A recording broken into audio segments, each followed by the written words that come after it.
দেখে এসে শামিলির মাঠ গেছিলাম একবার মনের দুঃখ মেটাইবার লাগিয়া, যেখানে আমার হাজার হাজার উলামা কাবার আমার রক্ত ঝরছে, একবার দেখিয়াই এর লাগি দেখাতে গেছিলাম। আরে আগুন ঝলে, কি তাদের কুরবানি, কি তাদের ত্যাগ। মাজহার নানতবী রহমতুল্লাহ আলাইহির বর্ণনা থেকে আমি এই সবগুলা হাসিল করছি।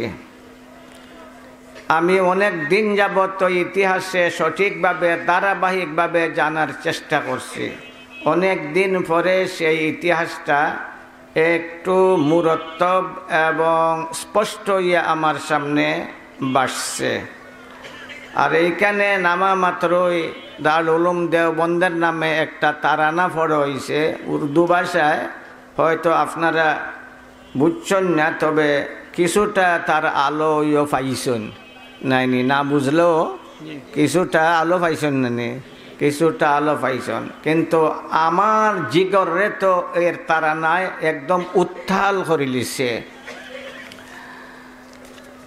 মাজহার নানতবী রহমতুল্লাহ আলাইহির একটা অভ্যাস আছিল, যে অভ্যাসটা দ্রষ্টা যারা আছিল, যারা দেখতো তারা মনে করতো খারাপ। একটা অভ্যাস তানের আছিল, যে অভ্যাসটা দেখলে যে দেখতো তার কাছে খারাপ মনে হইত। এই জন্য তান প্রশ্নবিদ্ধ হয়েছেন, তানরে প্রশ্নও করা হয়েছে। প্রশ্নের জবাবটা দীর্ঘদিন পরে দিছেন, অনেক দিন সেই প্রশ্নের জবাব দিছেন না।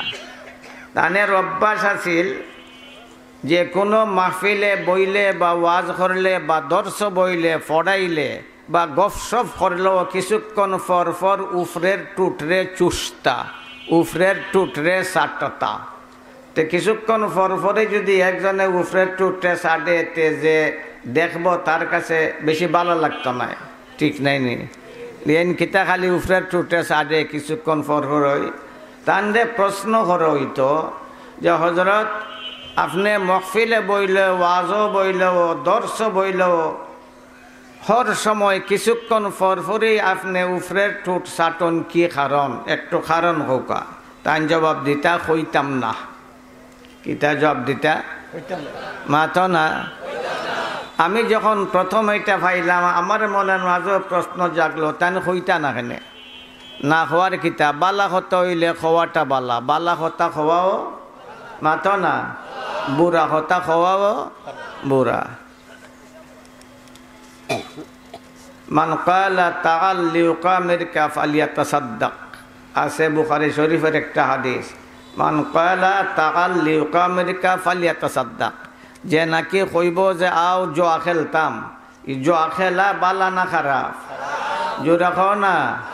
জোয়া খেলা হারাম না হালাল? মদ খাওয়া হালাল না হারাম? সুদ খাওয়া হালাল না হারাম? ঘুষ খাওয়া হালাল না হারাম? হারাম যেটা সেইটা খাওয়াও দোষ, হারাম খাওয়াটাও দোষ, হারাম খাওয়াটাও দোষ। তো যে নাকি কইব আও জোয়া খেলতাম, সে সদকা দিত, খইল খানে এমন খারাপ কথা খইল খানে, খইল খানে দোষ করছে, সদকা দেব, তওবা করুক, আর এমন খারাপ কথা হইতো নাই। তো তানরে জিকানি গেল, আপনি উফরের টুট চুষণ খানে, তান কন্যা কোন কইতাম না। মাজহার নানতবী রহমতুল্লাহ আলাইহি কইতাম না।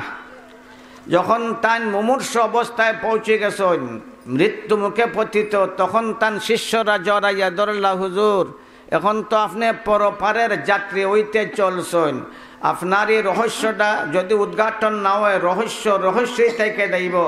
আপনি খালি এখন কইতাম না কইতাম না, এখন কইলুক, তখন কইসলা, ঘটনার 11 বছর পরে কইসলা। কোন ব্যাপার হইল, ইংরেজরা যখন আল্লাহ তাআলার পবিত্র কালাম রে জ্বালানির প্রোগ্রাম করলো, আল্লাহ তাআলার কালাম পবিত্র কোরআনের শো না হাজার হাজার না লক্ষ লক্ষ কপি জ্বালাই দিল, শেষ পর্যন্ত তারা ব্যর্থ হইল। কোরআন শরীফ জ্বালাইয়া কোরআন মিটাইতে পারলো না। কিছু কিছু ছোট ছোট বাচ্চারার উদ্যোগে কোরআন জ্বালানি বন্ধ হয়ে গেল। অবুজ বাচ্চারার উদ্যোগে কোরআন জ্বালানি বন্ধ হইল। ওইটা কেমনে হইল কইতাম নি? মাথতে ইংরেজ সিপাহীরা তারা কোরআনের কপি জ্বালাইয়া জ্বালাইয়া অগ্রসর হইতে আছে। তারার অগ্রসর পথে কেউ বাধা দিতে পারে না, বিরাট শক্তিধর। হঠাৎ করে তারা জানলো তারার সামনে একটা গরিব মাদ্রাসা আছে, সেইখানে তাহফিজুল কোরআনের ব্যবস্থা, হাজার হাজার ছাত্র খালি হিফজুল কোরআন পড়ে, কোরআন হিফজ করে। ওইটা জানার পরে তারার প্ল্যান বদলাই দিল। তারা চিন্তা করলো ঘরে ঘরে যাই, দোকানে দোকানে যাই, লাইব্রেরিত যাই, কয়েক কপি কোরআন শরীফ পাই আইনা জ্বালাই। এরা যখন হাফিজুল কোরআনের অধীনে পড়ের হাজার ছাত্র থাকলে হাজার কপি কোরআন পাওয়া যাইব, একসাথে আমরা হাজার হাজার কপি কোরআন জ্বালাইবার সুযোগ পাইলিমু। সুতরাং তারা দোকানে দোকানে, লাইব্রেরি, বাজারে, ঘরে ঘরে না গিয়া ওই মদরসা মুখা যাত্রা শুরু করলো।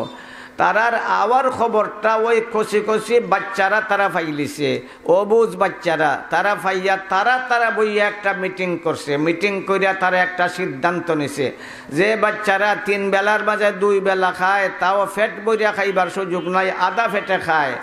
উস্তাদে 1 মাসের বেতন ফাইবা দূরের কথা, সকল মাসও বেতনেই ফাইন না, তাও ফাইন 15 দিনের 16 দিনের ফাইন। বহুত কষ্ট করিয়া তাই না ফরাইন, তারাও বহুত কষ্ট করিয়া পড়ে। তারা একটা মিটিং করলো, একটা সিদ্ধান্ত নিল। সিদ্ধান্ত লইয়া তারার উস্তাদের কাছে গেল, গিয়া কয়, মাননীয় উস্তাদ, আমরা একটা বৈঠক করছি এবং সিদ্ধান্ত গ্রহণ করছি। উস্তাদ হতবাক, আরে তোমরা অবুঝ নাবালিক বাচ্চারা, তোমরা আবার কিসের বৈঠক করবাই, কিসের সিদ্ধান্ত নিবাই, কি হয়েছে বাবারা, কি হয়েছে? তাই মনে করছেন তারার খানা মনে হয় সন্তুষ্টজনক হয় না, খানার ব্যাপারে কোনো প্রস্তাব তারা রাখবো, বা পোশাকের ব্যাপারে ফারাসিরা কাপড় পিন্দে ওইটার ব্যাপারে মনে হয় কোনো তারা প্রস্তাব রাখবো। তাই এইটাই ভাবলা যে কাইন বাবারা কি বৈঠক তোমরা করছো, কি সিদ্ধান্ত নিছ? তারা কয়, মাননীয় উস্তাদ, আমরা শুধু সিদ্ধান্ত নিছি না, আমরা কসম করে লিছি। মাননীয় উস্তাদ, আমরা শুনছি ইংরেজের সিপাহীরা আইতাছে আল্লাহর কালাম জ্বালাইয়ে দেওয়ার জন্য, আমরা সিদ্ধান্ত নিছি, আল্লাহর কসম খাইলেছি, বিশ্বাস করেন আল্লাহর কসম, আমরা আগুনে ফুরিয়া জ্বলে যাইমুগি, তবু আল্লাহর কালাম কোরআনরে জ্বালাইতে দিতাম না। উস্তাদ শুনিয়া তো একবারে অবাক, কোরআন তো তারা জ্বালাইব, কেউ ফিরাইতে পারত না, আর আমার ছেলেরাও আগুনে ফুরিয়া জ্বলবো, তারারও ফিরাইতাম পারতাম না। তাই নির্বাক, তার মুখ দিয়ে কথা বাহির হয় না, চোখ আছে চাইতা ফারণ্যা, একদম নির্বাক হইয়া অনেকক্ষণ বইয়া রইলা। দুন্দের মাঝে বইলা যে দারে মুরাকাবা হয়, কি কইতা মনে হয় আল্লাহ কোনো কথা তান মনের মাঝে ইলকা করে দিছন। অনেকক্ষণ পরে ছাত্ররা সামনে রেখা কনে, আমার প্রাণ প্রিয় ছাত্ররা, আমরার নবী দুনিয়াত নাই না, আসুন মাতো না, জোর রাখো না, আমাদের নবী দুনিয়াত নাই, তবে নবীর আদর্শ আছে, আর এটা থাকবো কিয়ামত পর্যন্ত, কেউ বিটাইতে পারত না। আছে না, থাকবো না থাকতো নাই, থাকবো। যারা কোরআন রে জ্বালাইছে তারার দেশে আজকে কোরআনের বাতি জ্বলছে। আজকে লন্ডন বড় বড় শেখুল হাদিস, বড় বড় মুফতি, যারা আমরা দেশে মেহমান হইয়ায়, মুসলমানের দেশও ইংরেজের দেশটা কি মেহমান হইয়ায়, বড় বড় শেখুল হাদিস, বড় বড় মুফতি, বড় বড় লেকচারার, নাম আপনারা অনেক জানেন, যেমন মুফতি আব্দুল হান্নান সাহেব মুদ্দাজিল্লা আলী, বিলাল বাবা মুদ্দাজিল্লা আলী, লন্ডন থেকে কেন আন? সেই লন্ডন এখন মুফতি আর শেখুল হাদিস সকল ফুটতে উঠতে আছে। হাফিজুল কোরআনের তো অভাবই নাই। তাই কইলা বাবারা, আমাদের নবী নাই, তবে নবীর আদর্শ আছে। একটা আদর্শ আপনারা শোনাই, একটা আদর্শ তান মুখের, যেটা আমার নবী ইরশাদ করছেন, আকরিমু দুয়ুফাকুম, মেহমানের কদর করো। আমার সন্তানরা, নবীর নির্দেশ, মেহমানের কদর করো।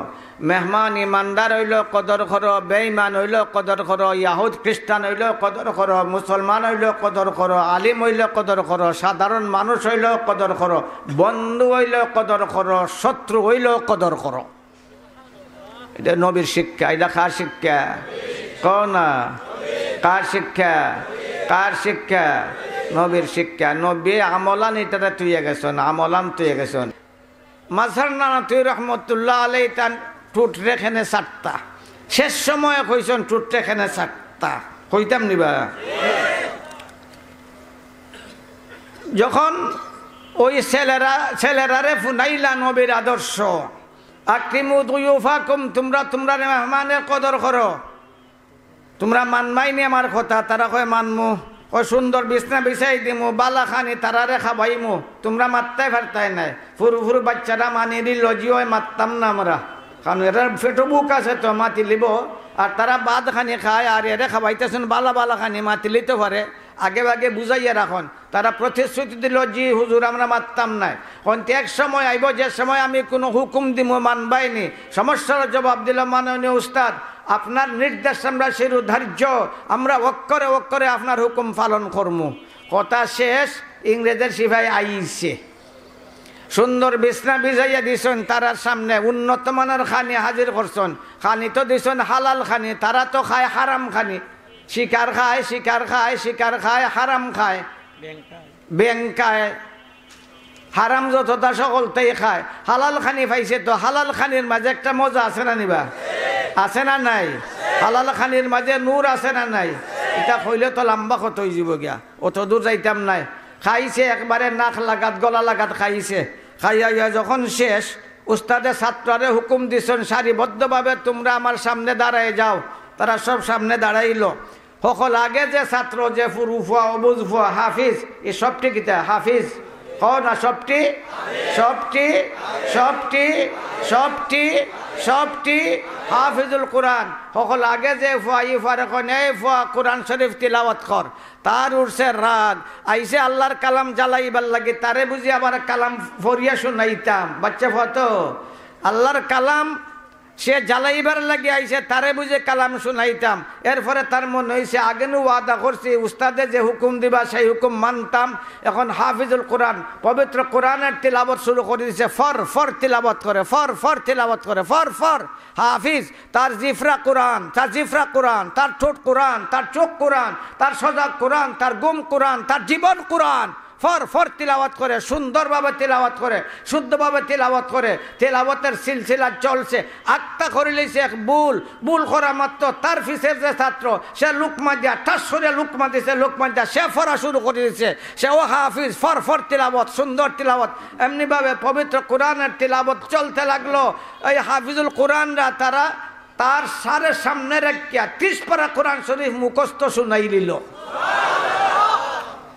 ইংরেজ সিপাহীরা মাথা তলে দিদা বইয়ে রয়েছে। উস্তাদে জিকান সাহাব হল আপনারা কেল লাগি আইসেন, আপনারা লক্ষ্য কিতা? মাথা ঝুঁকাইয়া বইরি লেখে না, কিস্তু করবার লাগে আইসন না খোয়ার লাগে আইসন? কিতা আপনারা লক্ষ্য মাথে না মাতার কারণ তারার এ কথা জানা নাই। আগেকার যত আসমানি কিতাব আছিল হল আসমানি কিতাবের হাফিজ নবী রাসূলুল্লাহ সাল্লাল্লাহু কোনো উম্মত হাফিজ নাই। তাওরাতের হাফিজ মুসা আলাইহিস সালাম উম্মত হাফিজ নাই। জাবুরের হাফিজ দাউদ আলাইহিস সালাম কোনো উম্মত হাফিজ নাই। ইনজিলের হাফিজ ঈসা আলাইহিস সালাম আজ পর্যন্ত তাইনের কোনো উম্মত হাফিজ নাই। কোন জুরে কোরআন শরীফের হাফিজ আছে না নাই? আছে না নাই? ও কষ্ট বাইরইব তে কতজন বাইরইব? লক্ষ না বরং কোটি। তারা লক্ষ্য করে কইলা ভাই ইংরেজের সিপাহীরা কাগজে লেখা কোরআন জ্বালাইয়া কোরআন মিটানে যাইত নাই। কোটি বৃদ্ধ নারী পুরুষ শিশু জন্মগত শিশু পর্যন্ত এমন আছে 30 পারা কোরআন শরীফ অক্ষরে তার লাগি মুখস্থ। আছে না নাই? তারা প্ল্যান বদলাই দিল, কোরআন জ্বালায় না, এখন লাগলো মানুষ জ্বালানি, এখন লাগলো কোরআন ওয়ালারে জ্বালানি শুরু করলো। সেই কঠিন মুহূর্তে মাজহার নানাতুই রহমতুল্লাহ আলাইহি ফরমান, সেই কঠিন মুহূর্তে তারা বইলা একটা মিটিং গো।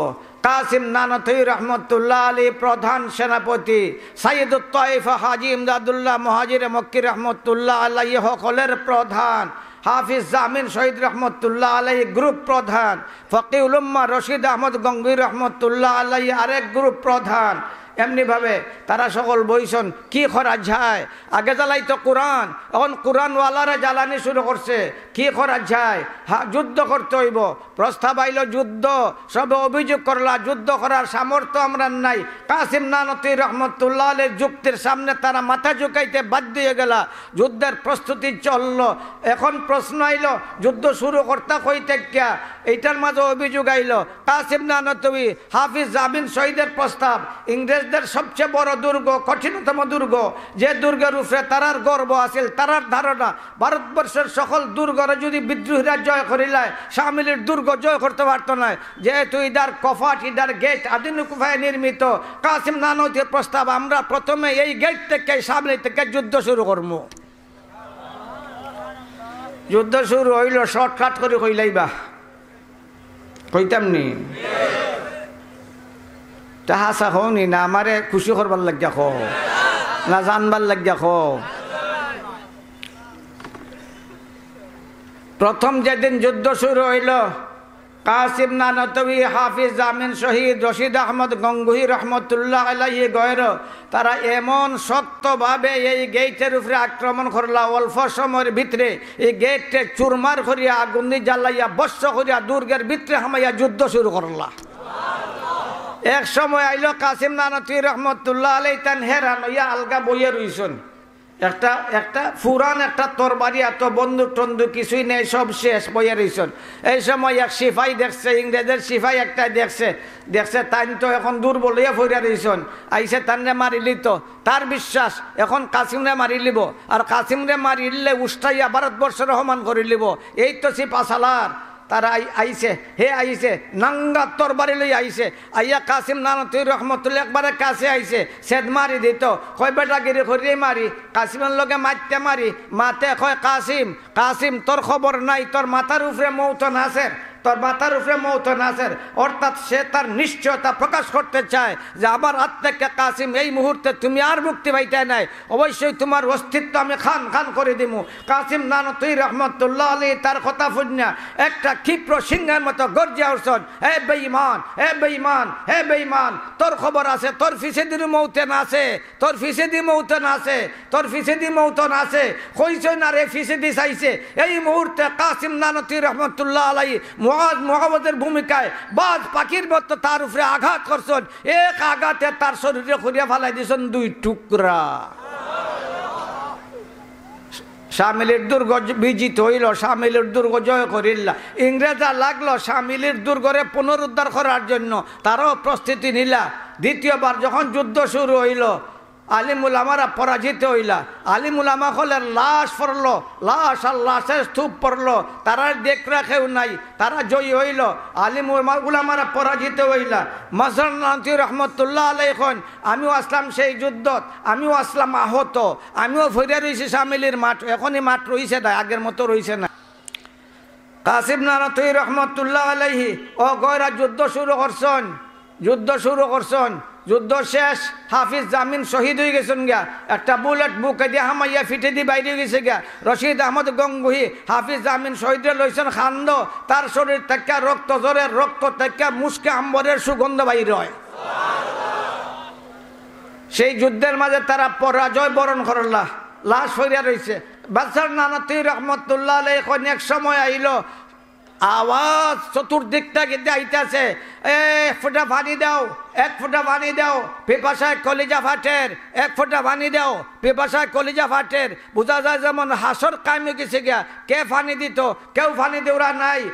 মাঝখানে আনন্দ তুমি খন আমিও আহত ফিরা রয়েছি, চিৎকার ফুনিয়ে আমার মাঝেও ডর লাগি গেল যে এই কি অবস্থা শুরু হয়েছে।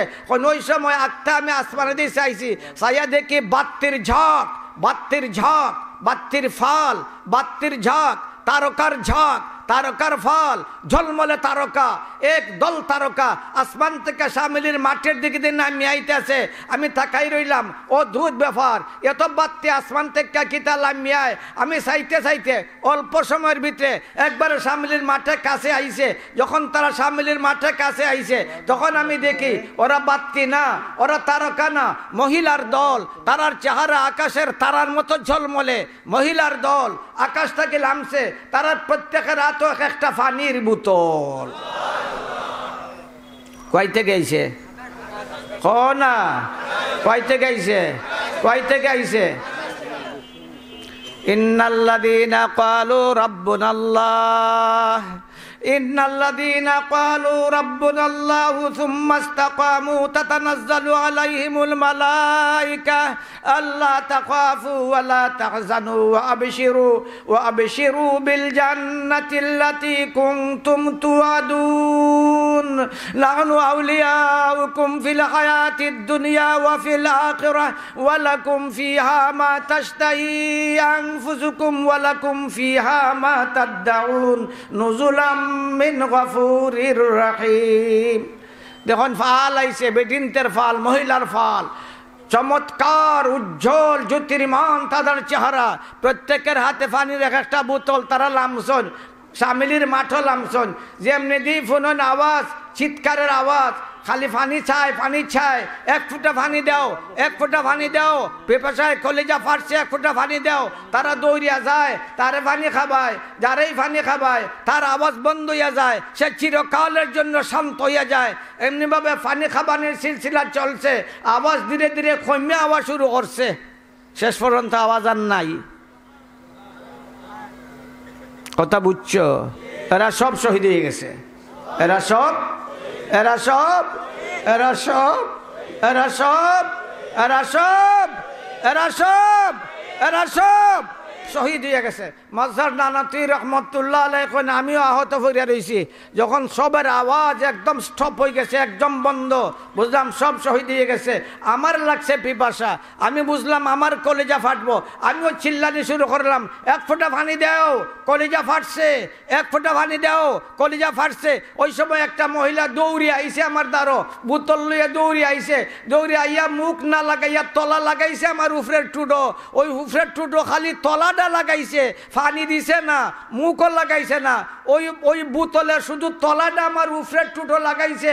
আমি তার পাইছি, সারাটা শরীর আমার শান্ত হয়ে গেছে, তার সুগন্ধ আমি বিমুগ্ধ হয়ে গেছি। ওই মুহূর্তে তারা নেতা বেডি আইছে, আইয়া জাফটা মারিয়া ওই বেটির হাত থেকে বোতলটা নিচে গিয়া আর এমন ধমকি দেয়া হইল, এই মাজহার নানাতুইর মুখে এই বোতল লাগাইলে কেনে, মাজহারের মুখে বোতল লাগাইলে কেনে, এই বোতল মাজহারের জন্য আইছে না, এই বোতল আইছে ওই সকল মানুষের জন্য যারা শাহাদতের সুরাহা পান করব, তাদের জন্য আইছে। মাজহার আরো বাঁচত, আরো বেশি দিন কোরআন হাদিসের খিদমত করত, তার মুখে বোতল লাগাইলে কেনে, এই কথা কইয়া ধমক দিয়ে বোতলটা খাইয়া নিছে কি। আজকে 11 বছর যায় অতিবাহিত হয়, আমি যে সময় আমার উফরে টুট চুষি, ওই সময় সেই মজার সেই গন্ধ আমি পাই। সেই দারুল উলুম দেওবন্দের পূর্বপুরুষরা এইভাবে রক্ত দেয়া কোরআন হাদিসের হেফাজত করছে।